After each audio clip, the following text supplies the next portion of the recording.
let's quickly go to the Eastern region, where President John Mahama is continuing his accounting to the people tour in the Ofoase Ayirebi constituency in the Eastern region. Our correspondent Kofi Sian is joining us on the line now with some live updates on what the president has been up to and what he's been saying to the people of the region. Kofi, where is the president now and what has he been telling the people? Well, currently the president is in Ayirebi. We are currently in Ayirebi where he's met with the chief and people of New Ayirebi, and he's actually taken from them their concerns about his governance. He expects them to, tell him what they wish that he did for them. After that, the president will speak, and when he speaks, he is expected to tell them. When we go to places, all the places that we've went to, the president, has been telling the people about the need to engage themselves in the upcoming voter exercise. That is the limited registration exercise coming up this month. And before the president went to New Ayirebi, he has been in Ofoase Ayirebi, where he met with the chief and elders there. There was a mini deba. The president actually after that commissioned an ultramodern administrative block for the Ofoase Ayirebi District Assembly and a library for the area. And in his speech, he said that he was very much concerned about the grievances of the people, and that they are mostly calling for the construction of roads. And the president says his government is committed to doing that. He actually mentioned the construction of the Suhum Asamankese 22-kilometer road and that of the Asamankese Akwetia road. So he has given them the assurance that his government is not sleeping and that they're going to continue with the construction of, the roads that the people have raised to him. So that is exactly what the president has been saying to the people there. Kofi, monitoring from what the people have been saying from yesterday, one thing that is really coming out clear is the state of the roads in the Eastern region. How bad is it? What's been the people's concerns about it, and how soon do they want it fixed? Well, Francis, in past times, the Achim people, the chiefs there, went on a demonstration, as you say, protesting against the bad nature of the roads in that Achim enclave. And the president committed to his promise, has started constructing. And most of them are completed. For instance, the Suhuma Asamankese stretch is completed, almost done. And that of the Insawam to Asamankese is almost done. So, and when you move to some of these areas, you can clearly see that construction is going on this road. So the people themselves actually admit that the president is doing it, but their concern is that the contractors are not speeding up work. So the president is saying that he's going to speak to these contractors so that they speed up work on this road. Okay, now where is he going next as part of his tour of the region? From New Ayirebi, he will be coming to Koforidua. Yes, that is where he will visit the students of the Koforidua Polytechnic and interact with them. That will end the program for today. Then tomorrow, he will move to Abetifi, where he is expected to inspect the district hospital that they've started building. So from there, he also moved to Afram Plains and speak to the people there. Okay. Quick one, Kofi. In the itinerary of the president's tour of the Eastern region, is there any part where he will meet the Ochehene? No. He won't at all. All right. No. Thank you. Thank you, Kofi Sian, with those details from the Eastern region, where the president is visiting as part of his accounting to the people tour, trying to reach out and tell the people what he has been doing for them in the past 4 years. That's in the Eastern region. Now, it seems that the state's payment of unearned salaries has been a major feature in the country's ministries. Well, today, the Deputy Local Government and Rural Development Minister, Emmanuel Ejekum, has assured the Public Accounts Committee he will retrieve over 15,000 cedis paid as unearned salaries to its staff, some of its staff in the past 2 months. The 2011 to 2013 auditors report revealed that over 15,000 cedis paid to some retired staff of the past and Ghana's department have been paid to people who have actually left the service. The committee also instructed the ministry to take legal action on it for the former acting chief director of the ministry. We are still pursuing these our workers to pay back the money. Some of them, most of them are actually retired staff.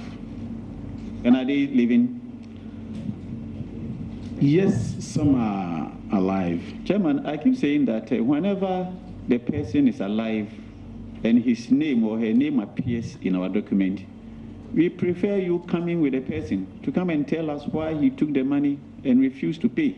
Honorable Chair, some of them, we are trying to get hold of them. We've been calling and we are not getting them. We've actually written to them trying to recover the money. Something from the auditors.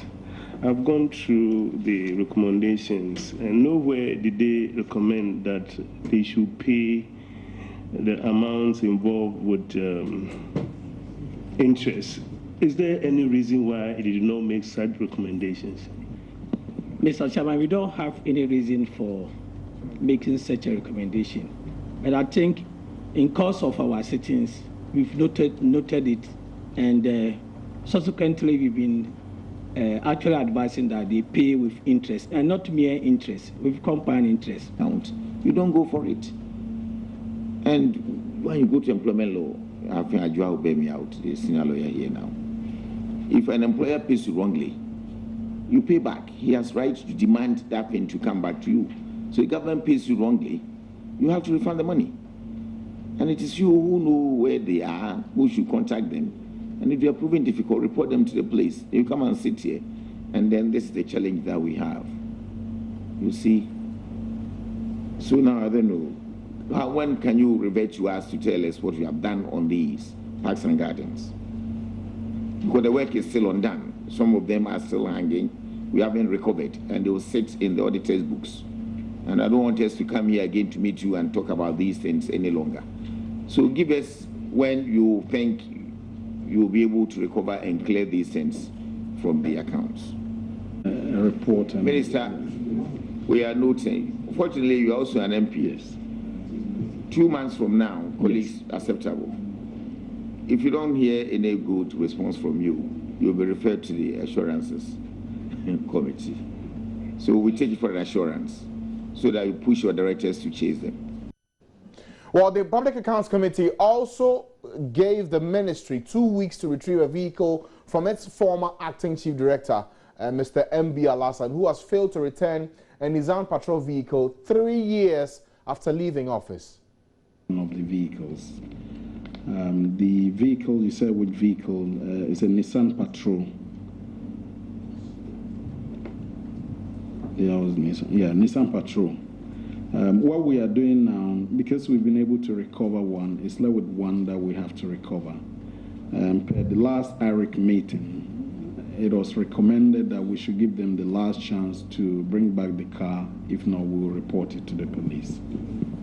Chairman, I was asking of the names of the two said officials. Okay, that's Kofi and then the Agama, type of vehicles. Kofi Agama and Mr. M.B. Al-Hassan, who currently works with the Roads and Highways Ministry.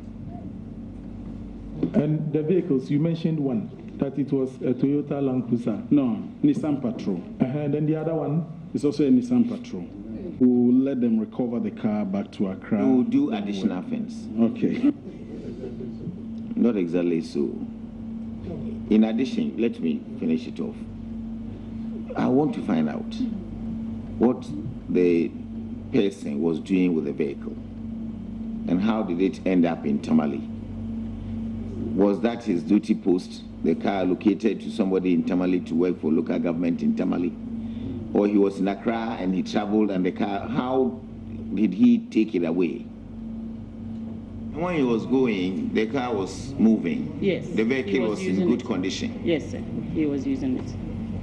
Minister, can you refer this matter to the police and let the police go for the vehicle immediately and let the man be aware that you want the vehicle back to your premises, just like when he took it away.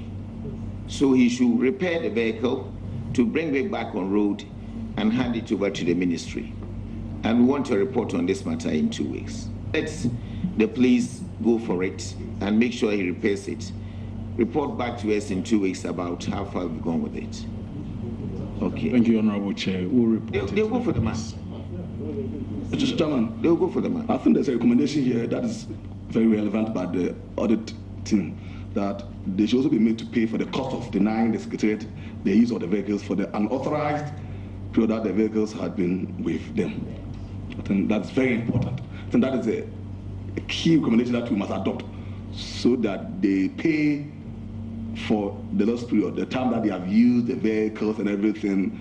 I think that should be the deterrent cost. They should be made to pay, Mr. Chairman. Very important. Thank you. Thank you. I'm told it's been reported to the head of civil service. From there, action needs to be taken. Thank you.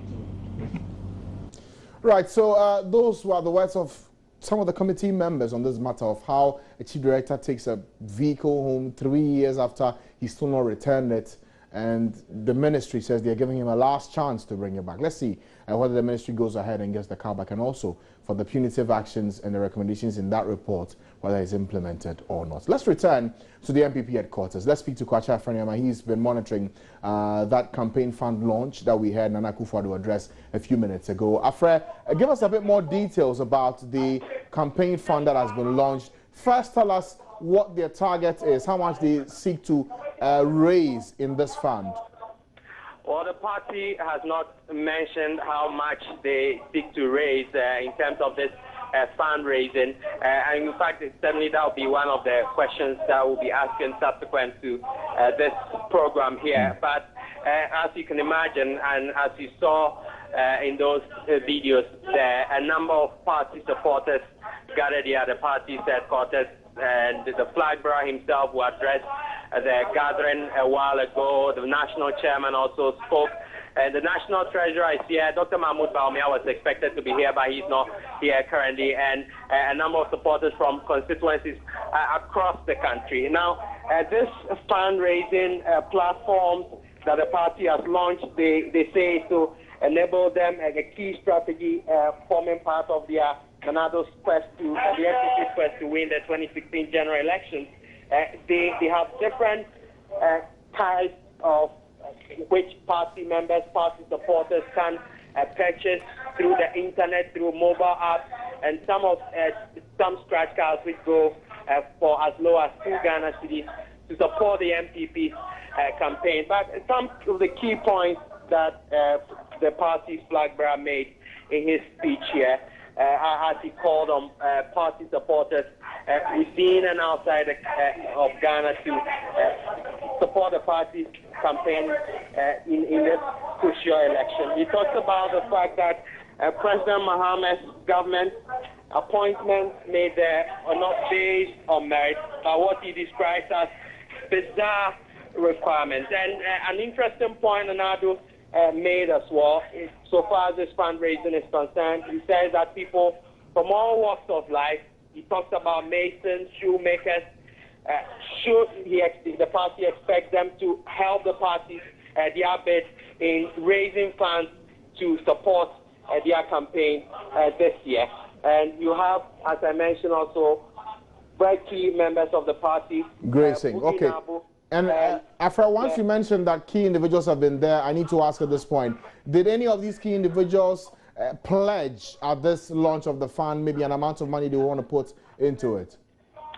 Not yet, but you've had what Anthony Abayifa-Cabo, who is moderating the event, Deputy Communications Director of the party, described as party supporters who had this event taking place trooped to the venue and immediately bought some of the scratch cards and pledged some amount of money as well to support the party's cause. Do we know? Do we know how much? Party supporters. Afra, do we know how much we're talking about here? Not at the moment, because of course the scratch cards, they have a number of them here they brought to the launch, and you have more than 20 people who have purchased so far. at this program. All right, okay, thank you. Kwacha Fenema with those details of that launch, that campaign fund launch by the MPP at their headquarters. And Nana Akufo-Addo a few minutes ago addressed the gathering there. Apart from the campaign fund that he launched, other issues he raised, taking a dig at government in terms of the appointments that have been made. We'll bring you more on that story in our subsequent bulletins. At this point, we'll go for a break here on the program. We'll come back with more. Stay with us.